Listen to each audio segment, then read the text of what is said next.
Good evening दोस्तों। तो आज बात करेंगे हम पिडिलाइट इंडस्ट्रीज के बारे में।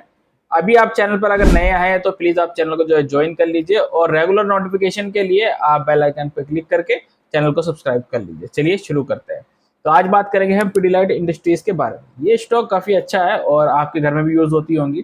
फेविक्विक्स वगैरह ये सब चीजें जो है ये पिडिलाइट इंडस्ट्रीज है मैन्युफैक्चर करती है। फेविकॉल्स वगैरह में भी ये सब चीज़ें बनाती है। तो स्टॉक को हम काफ़ी टाइम से जो है रेगुलर वॉच करते हुए आ रहे हैं और इसको अब एनालाइज करेंगे किस तरीके से जो है स्टॉक बिहेव कर रहा है। हालांकि आज के दिन में स्टॉक ने एक अच्छी खासी मूवमेंट दी और नियरली एक इसका 52 वीक हाई जो है इसने क्रिएट करा, जो कि 3282 के लेवल्स के आसपास था।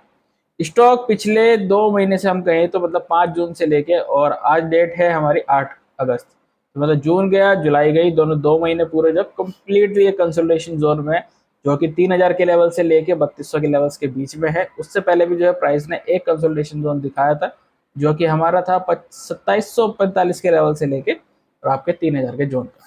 स्टॉक को पहले हम एनालाइज करते हैं कि मंथली लेवल्स पर जो है स्टॉक किस तरीके से बिहेव कर रहा है और आगे क्या हो सकता है। ठीक है, चलिए स्टार्ट करते हैं।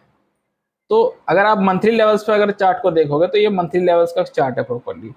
तो मंथली में आप एक चीज गौर कीजिए कि जो कैंडल्स है अब रेगुलर हर एक कैंडल हर एक महीने की वो पिछली कैंडल से थोड़ी सी ऊपर हाई क्रिएट करती है और फिर उसके नीचे क्लोज कर जाती है। ये पिछले 3 महीने से जो है मार्केट में इसी तरीके से जो है स्टॉक बिहेव कर रहा है। अब होता क्या है, जब एक परफेक्ट रेजिस्टेंस लेवल्स के आसपास एक स्टॉक आ जाता है तो वहां पर जो है कठिनाई होती है कि ये बार बार उस लेवल्स के ऊपर जाना तो चाहता है, लेकिन रेजिस्टेंस लेवल होने की वजह से वहां पर सेलर होने की वजह से स्टॉक जो है वापस से नीचे आ जाता है। तो अभी इसका जो एक मेन रेजिस्टेंस बना हुआ वो 3200 के लेवल्स का है। इससे पहले भी एक रेजिस्टेंस था जो कि हमारे पास 2745 का था।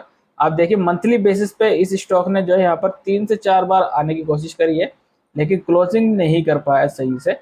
और ये एक कैंडल, दो, तीन, चार, पाँच, छः, सात, आठ, नौ और एक 10, मतलब 10 बार स्टॉक ने जो ट्राई किया है इस लेवल को ब्रेक करके इसके ऊपर क्लोजिंग देने की, लेकिन क्लोजिंग नहीं हुई। किसी भी स्टॉक पे रेजिस्टेंस के लेवल्स के ऊपर क्लोजिंग होना बहुत इंपॉर्टेंट है, क्योंकि क्लोजिंग होने के बाद ही उस स्टॉक को जो है ब्रेकआउट हम मानते हैं। और ये नहीं कि प्राइस ऊपर गया है, ऊपर जाने के बाद उसने क्लोजिंग उस लेवल्स के नीचे दे दिया तो उसको हम ब्रेकआउट मान लेते। जी नहीं, उस तरीके से काम नहीं बनता है बिल्कुल भी। अगर आप इस कैंडल को नोटिस करोगे मंथली लेवल्स पर तो ये एक ऊपर से जो है गिरती हुई कैंडल आपको दिखाई दे रही है। और यहाँ लेवल्स पर आप देखोगे तो ये इस तरीके से है। ये जो कैंडल बनती है इसको हम हैंगिंग मैन भी कहते हैं। तो यहाँ से जो थोड़ा सा करेक्शन हमें मार्केट में कभी भी देखने को मिल सकता है किसी भी पर्टिकुलर स्टॉक में, उसी तरीके से इस स्टॉक में थोड़ा सा करेक्शन देखने को मिला था।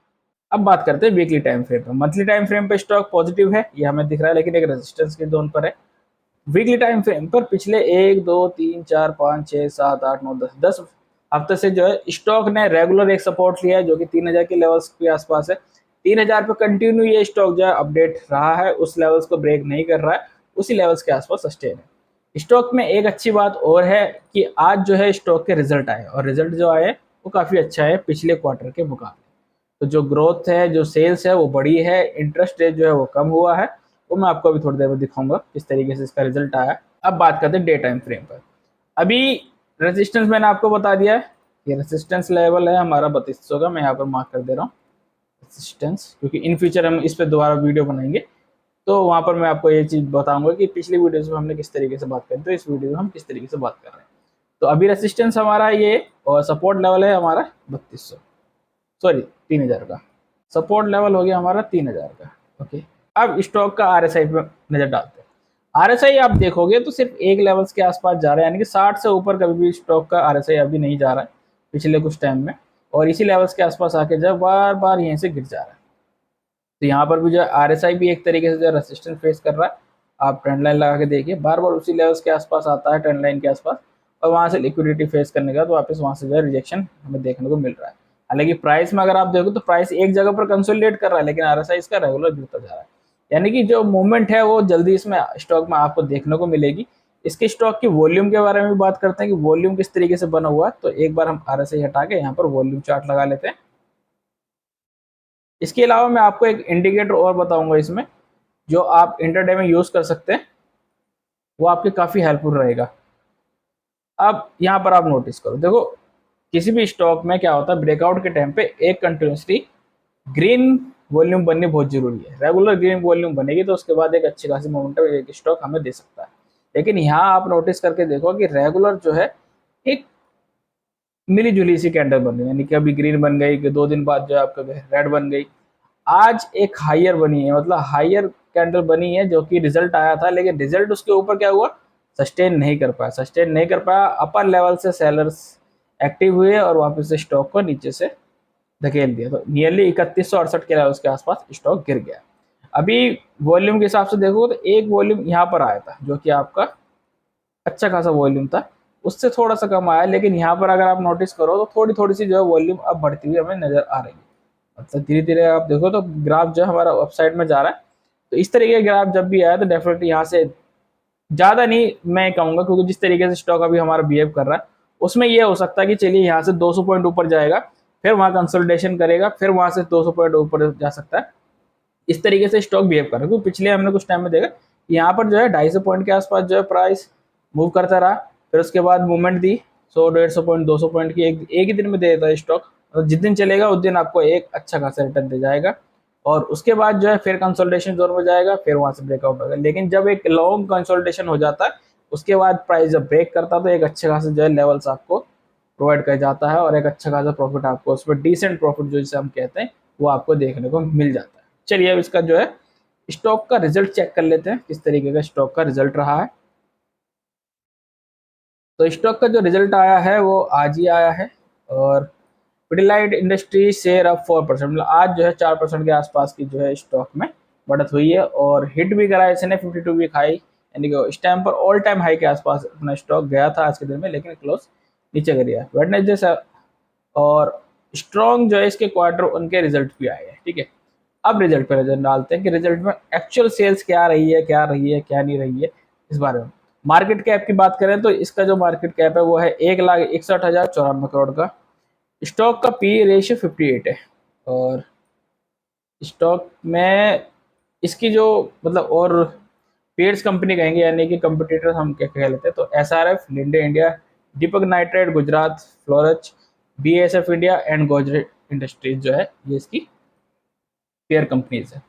अब रिजल्ट की बात करते हैं। देखिए जून 2024 का रिजल्ट आ गया है। सेल्स जो आई है वो हुई है 3,395 करोड़ की, और जो एक्सपेंसेस थे इसके एक्सपेंसेस यानी कि खर्चे वो 2,583 करोड़ के रहे। पिछले हिसाब से अगर थोड़ा सा मतलब कंपेयर करते हैं तो सेल्स जो है हमारी ऑलमोस्ट वहाँ से 500 करोड़ के आसपास बढ़ी है, और खर्चे जो है हमारे वहाँ से ऑलमोस्ट 200 करोड़ के आसपास बढ़े हैं। अब इंटरेस्ट की बात करते हैं, क्योंकि जब आपका सेल्स बढ़ रही है, एक्सपेंस बढ़ रहे हैं, तो इंटरेस्ट तो बढ़ेगा। लेकिन इस बार क्या हुआ, हमारा इंटरेस्ट घटा है। इंटरेस्ट घटना एक अच्छी बात है। इसके बाद जो है नेट प्रॉफिट जो है नियरली आफ्टर टैक्स के बाद 571 करोड़ का जो है इसने प्रॉफिट कमाया है इस क्वार्टर में।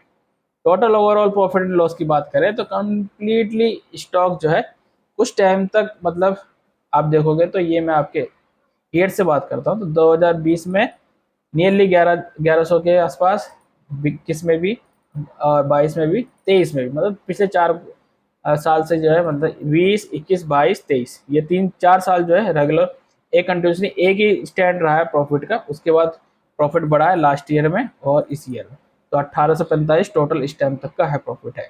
स्टॉक हमारे हिसाब से बहुत अच्छा है, और स्टॉक में आप इन्वेस्ट करना चाहते हैं तो मैं आपसे कहूँगा नियरली अगर अगेन ये आपको 3,000 के लेवल्स के आसपास मिलता है तो वहाँ से आप खरीदारी कर सकते हैं। मेरी किसी भी तरीके की ये राय नहीं है कि आप उस पर खरीदारी करें ही करें, बट थोड़ा सा अपना दिमाग भी यूज़ करें। अगर सही लेवल पर आपको स्टॉक मिलता है तो वहाँ से आप जो जरूर कर सकते हैं। और इसी तरीके की और वीडियो जो है आपको रेगुलर मिलती रहेंगी। चैनल को सब्सक्राइब करना ना भूलें। Thank you.